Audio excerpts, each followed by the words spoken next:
Charles Ross online. I'm going to be discussing circuit boards, or the parallels and the almost undeniably profound similarities between a city and a circuit board.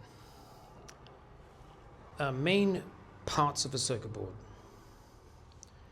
I'm going to deal with 10 different parts of a circuit board, and I've seen almost identical buildings in a city that can be compared to these aspects of a circuit board.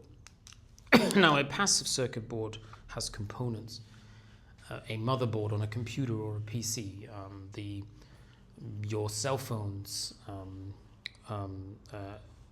fuses, transformers, capacitors, resistors. All of these components can be found in a city, and they play exactly the same role. Towards the end of this episode, it's going to get a little bit darker because I'm going to try to help you understand where this biofuel or this energy comes from. And that may Asia and Europe, people, but that's okay. Don't really differ very much, especially modern cities. They all have the same sort of grid-like rectilinear format. So in the center of the city, you would have a temple. In old cities, in a modern city, this would be your government palace or government structure. Usually underground, these would be the transformers of the energy within a circuit board. So a semiconductor would work in the same way as a modern inner city central business district. So you would have a temple or government palace in the city center. If it's a Roman, a Greek or Byzantine city, if you're looking at like the oldest cities in the history, Babylon, you would have the same exact inductors or large domes, copper coils, something that's reaching the sky to draw that higher frequency, that etheric energy. In your circuit board, you find the exact same thing in the center. You would have a resistor network or transistors or resistors next to the center of the semiconductor, which would be the transformer. Because your circuit board is a miniature version of a city, at least when it comes to the movement of energy, the energy that powers life, that powers everything from the railway to the water irrigation. So your water irrigation is your transistor. Your temple government building is the center of the semiconductor called a transformer. You will then have in power stations. Now a power station would be your inductor. Mark my words, there's not much more to it than that. The inductor on a circuit board is the power station in your city. Usually also in the same geometric location. You would then have fail-safes, so fuses. In an East Asian city, these fuses would be the temples. Every street corner and every main road is facing a temple. The energy stored within the temple can be broken, can be closed off, can be manipulated and even charged and regulated. In a Western city, this would be your church. The church then harnesses the energy, utilizes the energy, giving it back to the citizens that visit that church using sound frequency, as the organs at the back of the church would then work their magic, and that energy would come back out of the capacitor. Now the capacitor, or the high-rise buildings that you see all around in your suburban areas, are where humans are generating their own biological energy. That energy is harnessed through a reverse cathode anode at the top of the skyscraper, and then all of that is collected and sent back to the transistor, which could be a large colonnade in ancient Rome, or in modern day it would be maybe a department store, a water station. The energy from people who are living nearby that water station is harnessed from the people that are living in the high-rise transistors. this would be going through a relay, and you can see those relays all along the street. There are relays everywhere called electrical boxes, which is a very simplified term.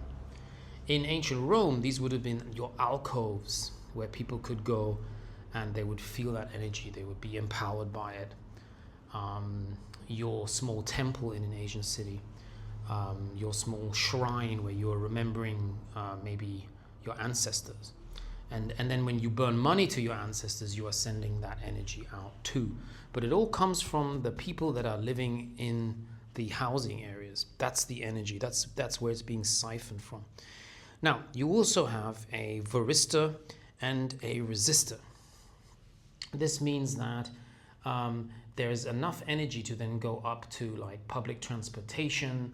The end of every street would have its own use for that electricity that's being funneled down the street.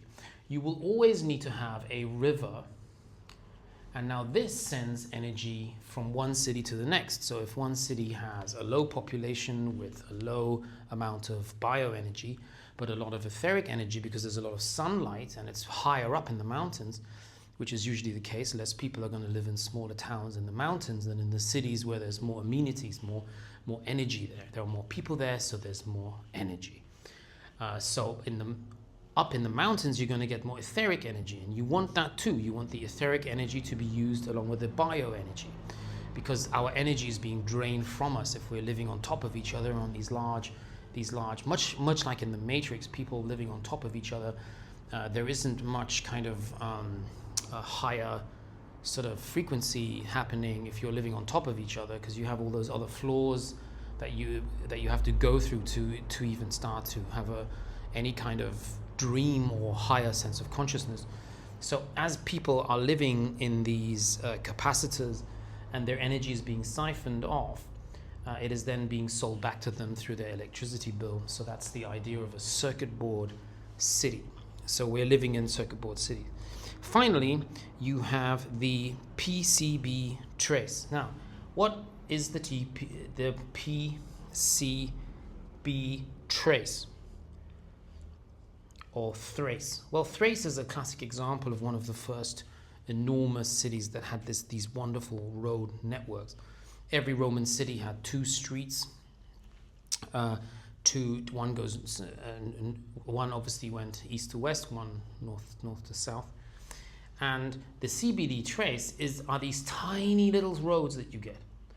Usually they have granite paving or maybe even metal underneath the street to keep that electricity and energy flowing, and it's all going back to the semiconductor, to the transformer in the city center. You can see this with the circuit board. You can also see this with the city. You will see all kinds of little paths, little alleyways, and they're all going usually in a circular motion if it's East Asia.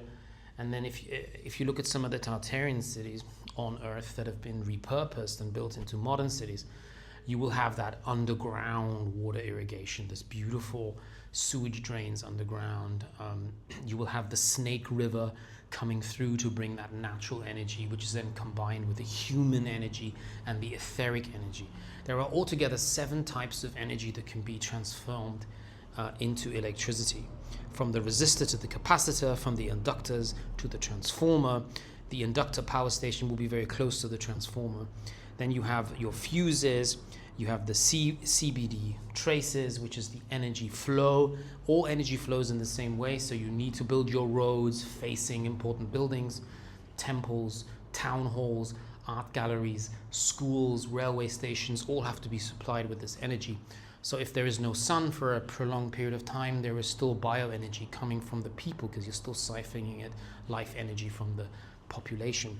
And then you have the varistor, the resistor network, which looks much like a Roman temple or a Greek temple, and you will still see these pillars holding up that usually granite or basalt rock structure.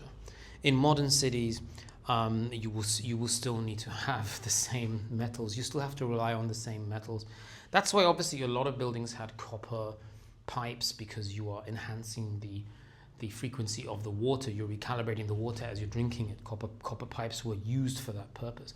You have red brick, which has copper in it, because you're creating a circuit board when you build a city with red brick buildings, structures.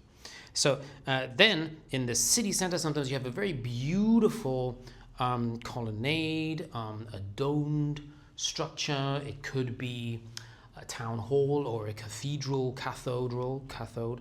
This on a circuit board is the potentiometer. The potentiometer can regulate the amount of energy you're giving to